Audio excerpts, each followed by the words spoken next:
So here we've got a statement of Newton's third law. We've got an object A that's exerting a force on B, then that second object B has got to exert a force back on A. And moreover, in addition to that, the force has got to be equal in magnitude but opposite in direction to the original force.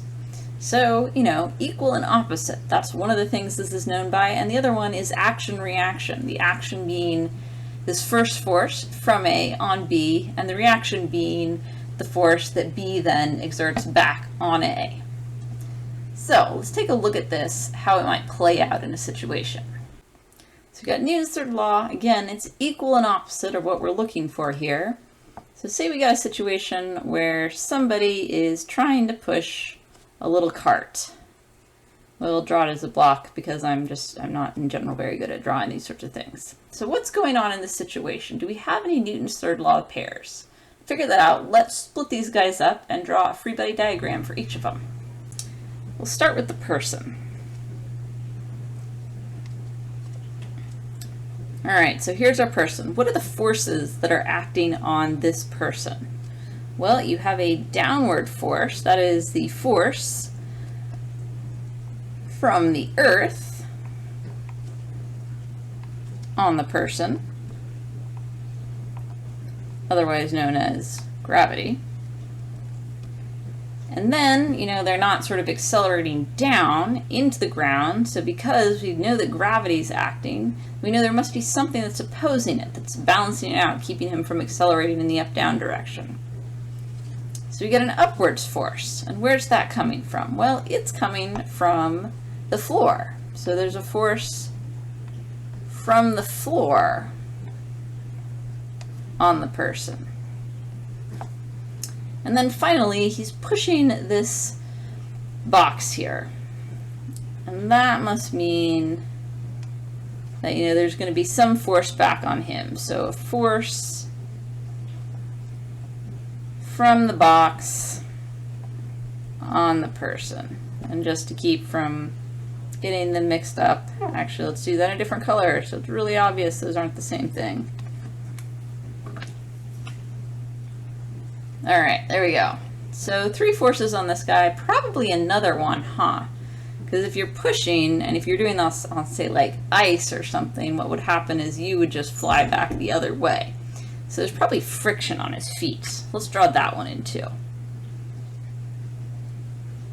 So friction, and where's that from? It's from the floor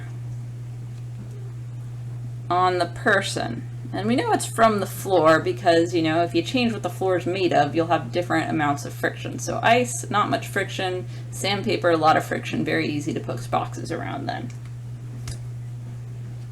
I'm kidding, don't actually try to do that. We'll do the box in purple here. All right, so good old gravity. For on Earth, it's always around. So force from Earth on the box, again, that's gravity. And then it's not accelerating down, so there's got to be something pushing up, and of course that's the force from the floor on the box. And this person's pushing it, so there's a force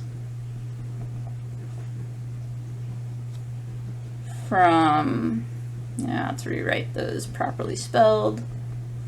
Force from person on box. And then if there's friction on the person, there's probably also going to be friction on the box. Let's see.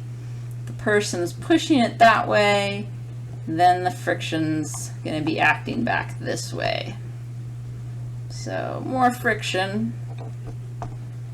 And that's from the floor on the box. So we got a lot of forces here. 4 on each of these 2 objects. Are any of them Newton's third law pairs? And let's do some dividing lines over here as well so we know which forces go with which words. And that's pretty good. Okay.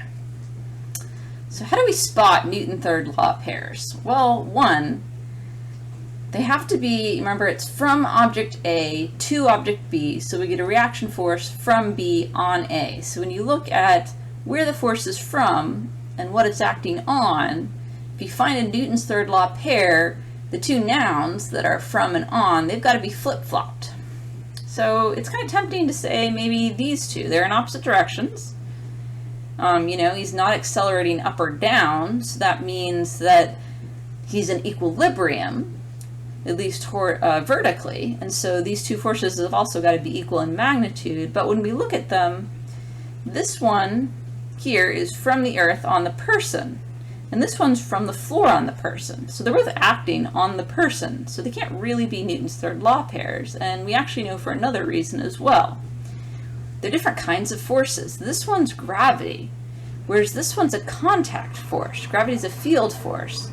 And so this one is coming up here, this one from the floor, this is coming from contact with the floor. It's what's known as a normal force. So those two can't be Newton's third law pairs. We know they're equal and opposite, but that's actually because of the second law, not the third law. All right, friction. Well, no other friction on this person. There's friction over here.